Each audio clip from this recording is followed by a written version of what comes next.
Hello दोस्तों, कैसे हैं आप सब लोग। उम्मीद करता हूं काफ़ी अच्छे होंगे। तो दोस्तों, आज के इस वीडियो के अंदर हम रिव्यू करेंगे गाला प्रिसीजन इंजीनियरिंग का आईपीओ, जो कि 2 सितंबर से लेकर 4 सितंबर के बीच में ओपन रहेगा। कल की तारीख में आखिरी दिन है। हालांकि क्या है कि 2 तारीख को ओपन हुआ था, पर मैं रिव्यू का वीडियो नहीं दे पाया, टाइम नहीं हो पाया। और बाकी सारे वीडियोस भी थी, उन पर भी अपडेट देना था। आज शाम को मैं फाइनल डिसीजन का वीडियो भी दे दूंगा। अभी हम क्विक रिव्यू इसका देख लेते हैं। तो सबसे पहले इसका ग्रे मार्केट का प्रीमियम देखेंगे और एंकर लिस्ट के बारे में जानेंगे। इससे हमें थोड़ा बहुत लिस्टिंग गेंस का अंदाजा हो पाएगा। फिर इस कंपनी की डिटेल्स के बारे में जानेंगे, मतलब कंपनी क्या काम करती है, कौन से सेक्टर की कंपनी, फ्यूचर कैसा रह सकता है। फिर इसके फाइनेंशियल्स और फंडामेंटल्स के बारे में जानेंगे, मतलब कंपनी प्रॉफिट मेकिंग है या लॉस मेकिंग है, और महंगी वैल्यूएशन है या सस्ती है। फिर इस आईपीओ की डिटेल्स लेंगे। अंत में हम जानेंगे कि क्या इस आईपीओ में अप्लाई करें या नहीं करें, और करें तो लिस्टिंग गेंस के हिसाब से या लॉन्ग टर्म के हिसाब से। सारी चीज़ें क्लियर करेंगे इस वीडियो के अंदर। वीडियो शुरू करने से पहले दोस्तों, टेलीग्राम, इंस्टाग्राम, फ्री में डीमेट अकाउंट, सबकी लिंक डिस्क्रिप्शन के अंदर आपको मिल जाएगी। सबसे पहले जीएमपी की बात करें तो लगभग 37% के आसपास बता रही है। 200 रुपये पर शेयर, 28 शेयर्स का लॉट है, 5605,600 रुपये जैसा अंदाजन हमें फायदा देखने को मिल रहा है, लगभग 37% के आसपास। तो जीएमपी तो अभी अच्छी चल रही है। बट एंकर लिस्ट की बात करें तो एंकर लिस्ट ठीक ठाक है, क्योंकि छोटा इश्यू साइज है तो बड़े कोई एंकर इन्वेस्टर्स ज़्यादा शामिल नहीं हुए हैं। जो भी इन्वेस्टर्स हैं, मतलब इंडियन इन्वेस्टर्स हैं ज़्यादातर, और कोई बड़ा म्यूचुअल फंड है या एफआईआईज़ का नाम शामिल नहीं है। तो अभी थोड़ा सा रिस्क है, तो अभी हमें थोड़ा वेट करना चाहिए कल की तारीख तक। फिर इस कंपनी की डिटेल्स के बारे में जाने तो कंपनी सन 2009 के अंदर इनकॉर्पोरेट हुई थी। करीब 15 साल हो गए हैं अपने इस सेक्टर के अंदर। तो ये कंपनी मैन्युफैक्चर करती है प्रिसीजन इंजीनियरिंग कंपोनेंट्स। इंजीनियरिंग मतलब जो काफ़ी सारी चीज़ें होती है भाई, अलग अलग सेक्टर के अंदर बहुत सारी छोटी छोटी चीज़ें यूज़ होती है। जैसे स्प्रिंग वगैरह होते हैं, बड़े से लेकर छोटे स्प्रिंग होते हैं अलग अलग टाइप के। फिर फास्टनिंग चीज़ें होती है, जैसे स्क्रू वगैरह है, नट बोल्ट हैं, ऐसे काफ़ी सारे छोटे से लेकर बड़े तक काफ़ी सारी चीज़ें यूज़ होती है। हर कंपनी हर चीज़ खुद नहीं बनाती है, ठीक है ना। तो ये कंपनी 2 सेक्टर के अंदर काम करती है। एक तो स्प्रिंग बनाती है अलग अलग टाइप के, एक तो डिस्क स्प्रिंग आता है, कॉइल स्प्रिंग आता है, स्पाइरल स्प्रिंग आता है। तीनों ही तरह के स्प्रिंग मैन्युफैक्चर करती है। फिर फास्टनिंग कंपोनेंट्स जैसे नट बोल्ट, स्क्रू वगैरह है, वो ये मैन्युफैक्चर करती है। तो काम बढ़िया है इसका, डिमांडिंग काम है। और ये सारी चीज़ें कहाँ काम आती है, जैसे रीन्यूएबल एनर्जी सेक्टर के अंदर है, जैसे विंड एनर्जी है, जो पवन ऊर्जा वाले पंखे लगे होते हैं उनके अंदर ये सारे प्रोडक्ट्स काम आते हैं। फिर हाइड्रो एनर्जी के अंदर काम आते हैं। फिर उसके अलावा इलेक्ट्रिकल, जितने भी इलेक्ट्रिकल बिजली वगैरह होती है तो उसके अंदर ये सारी चीज़ें काम आती है, बड़े से लेकर छोटे कंपोनेंट्स हैं।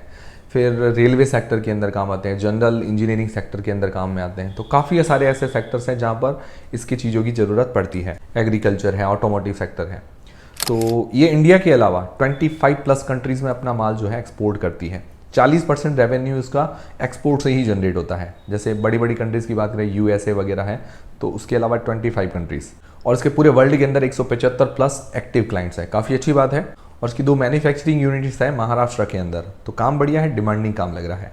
फिर इसके फाइनेंशियल्स जानते हैं, 2022 से 2024 तक दिए गए हैं। अगर इसके एसेट्स देखते हैं तो एसेट्स के अंदर साल दर साल अच्छी ग्रोथ देखने को मिल रही है। बहुत छोटी कंपनी है। रेवेन्यू की बात करें 2022 से 2024 तक 148 करोड़ से 204 करोड़ रुपए हुआ है। और प्रॉफिट आफ्टर टैक्स की बात करें तो 6.63 करोड़ था 2022 के अंदर, जो बढ़कर 22.33 करोड़ रुपए हुआ है। पिछले साल FY23 के अंदर इससे प्रॉफिट थोड़ा सा ज़्यादा था। अभी भी अगर प्रॉफिट मार्जिन निकाले तो 11% से ऊपर निकल कर आते हैं। ये बहुत ही अच्छी बात है, मतलब प्रॉफिट मार्जिन वगैरह अच्छे हैं। पिछले साल इससे भी ज़्यादा प्रॉफिट मार्जिन थे। नेट वर्थ इसकी साल दर साल बढ़ी है। इसके हाथ में रिजर्व्स 94 करोड़ रुपीस के हैं। बोराइंग्स मतलब उधारी है 55 करोड़ रुपए की। और फ्रेश इश्यू से जो पैसा जुटाएगी उसमें से 45 करोड़ रुपए इसकी डेट चुकाने के अंदर काम में आएंगे। तो काफ़ी अच्छी बात है। और अभी डेट टू इक्विटी रेशियो 0.53 का निकल कर आता है, अभी ज़्यादा है। आईपीओ के बाद ऑलमोस्ट डेट फ्री कंपनी हो जाएगी। तो फाइनेंशियली देखें तो आईपीओ के बाद काफ़ी स्ट्रांग हो जाएगी। बाकी ROE 23% बहुत बढ़िया है। ROC 20% बढ़िया है। Return on net worth 21%। ये मिनिमम 15% हो तो बढ़िया है, इससे ज़्यादा ही है।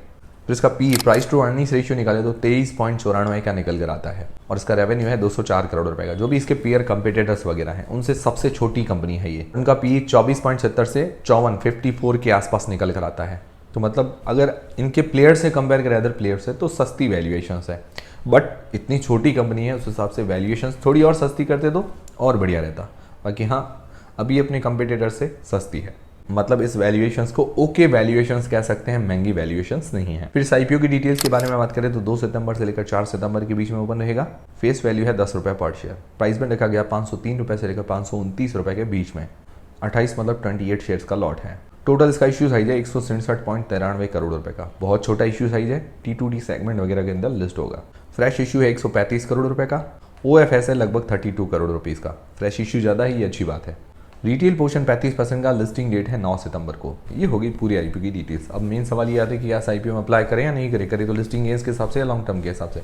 उससे पहले आपके पास या आपके फैमिली मेंबर्स में किसी के पास डीमेट अकाउंट नहीं है तो एंजल वन के साथ आप बिल्कुल फ्री में डीमेट अकाउंट खुलवा सकते हैं। तो सबसे पहले लिस्टिंग गेन्स के हिसाब से अगर देखें तो मैं 3 क्राइटेरिया लेता हूँ जनरली। पहला जीएमपी, दूसरा सब्सक्रिप्शन, तीसरा एंकर लिस्ट। जीएमपी अभी ठीक चल रही है, दूसरा सब्सक्रिप्शन भी अभी अच्छा मिल रहा है क्योंकि छोटा इश्यू साइज के हिसाब से सब्सक्रिप्शन वगैरह तो बढ़िया है। तीसरा एंकर लिस्ट। एंकर लिस्ट छोटा इश्यू साइज होने के कारण ठीक ठाक आई है, इतनी बढ़िया नहीं है।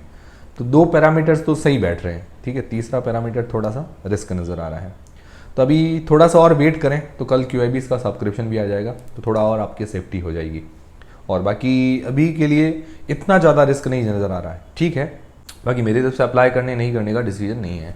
फिर लॉन्ग टर्म के हिसाब से इसके पॉजिटिव्स और नेगेटिव्स दोनों ही देख लेते हैं। पॉजिटिव्स में क्या है कि सेक्टर इसका बढ़िया है, मतलब ये क्रिटिकल सेक्टर है। इसके अंदर है कंपनियां काफ़ी सारी है, बट अपने आप में ये अलग कंपनियां हैं क्योंकि हर कोई इस सेक्टर के अंदर ऐसे घुस नहीं पाता है डायरेक्टली। और ये छोटे छोटे ऐसे कंपोनेंट्स बनाती है तो डिमांडिंग काम है ये। बाकी ये फाइनेंशियली स्ट्रांग है, आईपीओ के बाद और स्ट्रांग हो जाएगी। आईपीओ के बाद डेट वगैरह इसका कम हो जाएगा। आरओई और आरओसी वगैरह बढ़िया है, 15% से ऊपर है। और इस आईपीओ के अंदर फ्रेश इश्यू ज़्यादा है, ये भी अच्छी बात लगी। वैल्यूएशंस भी ठीक है, मतलब ज़्यादा महंगी नहीं है। और प्रॉफिट मार्जिन्स वगैरह इसके अच्छे हैं। नेगेटिव्स की बात करें तो नेगेटिव्स मुझे विशेष तो कुछ नहीं लगे। हाँ, छोटी कंपनी है, थोड़ा स्मॉल कैप है, थोड़ा बहुत रिस्क रहता है। उसके अलावा एंकर लिस्ट ठीक ठाक आई, एंकर लिस्ट अच्छी नहीं है। और इसके ऊपर अभी डेट वगैरह है। हाँ, हालांकि आईपीओ के बाद डेट वगैरह पे करेगी तो आईपीओ के बाद मतलब अच्छी कंपनी हो सकती है। बाकी ओवरऑल आप ठीक ठाक कंपनी आप इसको कह सकते हैं। पर्सनली अगर मैं विचार बनाऊंगा तो लिस्टिंग गेन्स के हिसाब से ही बनाऊंगा। इसके अंदर कल की तारीख में मैं क्या है कि QIBs का सब्सक्रिप्शन देखिए, उसके बाद पूरा पर्टिकुलर डिसीजन बनाऊंगा। हाँ, इसमें ओवरऑल अगर देखा जाए जो सब्सक्रिप्शन वगैरह मिल रहा है, GMP वगैरह चल रही है, उस हिसाब से लग रहा है कि भाई ज़्यादा रिस्क नहीं है। बाकी आप लोग क्या कहने कि इस आईपीओ में अप्लाई करेंगे या नहीं करेंगे, मुझे कमेंट करके बता दीजिएगा। करेंगे तो लिस्टिंग गेन्स के हिसाब से या लॉन्ग टर्म के हिसाब से। और मेरी तरफ से अप्लाई करने नहीं करने का डिसीजन नहीं है। जो भी आप डिसीजन बनाएं अपनी रिस्क, अपना एनालिसिस लगा के बनाएं। और आपकी हेल्प हुई है वीडियो देखने के बाद तो वीडियो को एक लाइक जरूर करें। और टेलीग्राम, इंस्टाग्राम फ्री में डीमेट अकाउंट सबकी लिंक डिस्क्रिप्शन के अंदर है। मिलते हैं दोस्तों अगले वीडियो के अंदर।